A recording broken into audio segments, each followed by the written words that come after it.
Tonight, a century-old New Year's tradition in the Black church will come to the nation's capital. Black churches first held watch night services on the New Year's Eve of 1862 as they awaited President Lincoln's signing of the Emancipation Proclamation. Tonight, faith leaders will gather in Washington for a moral revival Poor People's Campaign watch night service.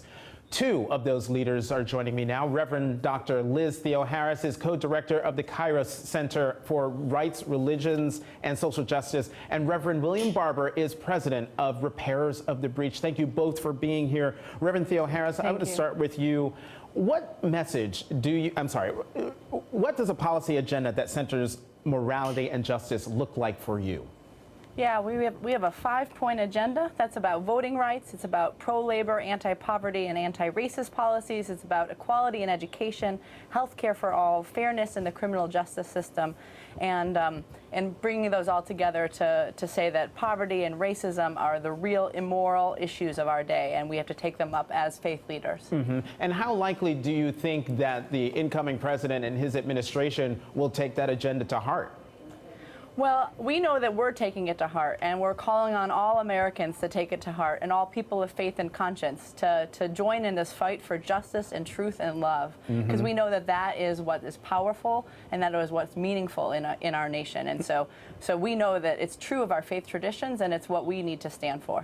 Reverend Barber, I mean, you led the Moral Monday movement in North Carolina. One of the things that you and the Watch Night folks want to get is a meeting with President-elect Donald Trump, or by then President Trump. What message, other than this agenda, do you want to communicate to a President Trump? Well, first of all, you remember, Jonathan, that in that first watch night service was actually black and white abolitionists, and they were having the watch night services because they knew at 12:01 they would be able to join the fight for freedom. They were still in the midst of slavery, and that's what we're saying. We're launching this moral revival Poor People's Campaign. We visited more than 22 states. Every moral leader, every generation needs moral leaders that will say to people with God's in power, here's the politics of God, here's the agenda of God, here's the agenda of justice.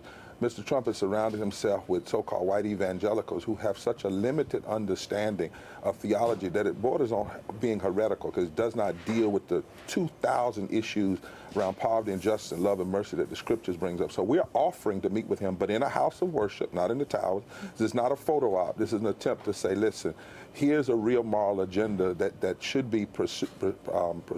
But other than that, he can listen. We hope he would. If he doesn't, when we move, when we protest, when we challenge the public, and he will know exactly why, exactly what is at stake. We've had over 1,700 clergy sign this letter since just yesterday, and thousands of people who've joined in that says we need a moral revolution of values. It's not about left and right, Democrat versus Republican, but a true moral agenda for the times in which we live. And Reverend Barber, though, given what you just said, though, you know, the Democratic Party is part of this equation. What advice would you give the Democratic Party as it seeks to repair itself, but also seeks to oppose whatever might come from the Trump administration?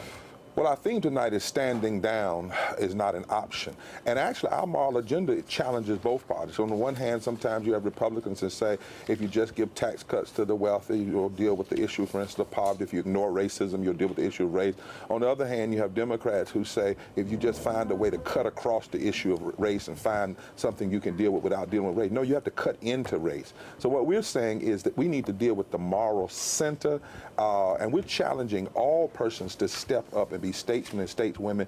When you live in a time, Jonathan, you can run for office and say, I'll take your health care, I'll give you more guns, I'll deny you living wages, I'll focus more on nuclear weapons than negotiation, I'll spend time turning people against one another, and you can get votes and win. We're in a moral crisis, and there has to be a challenge to that in the moment in which we live. And this is a very important moment that we are in this country as we go from the presidency of Barack Obama to the presidency of Donald J. Trump. I want to thank you both very much for being here. Thank you to Reverend William Barber and Reverend Liz Theoharis.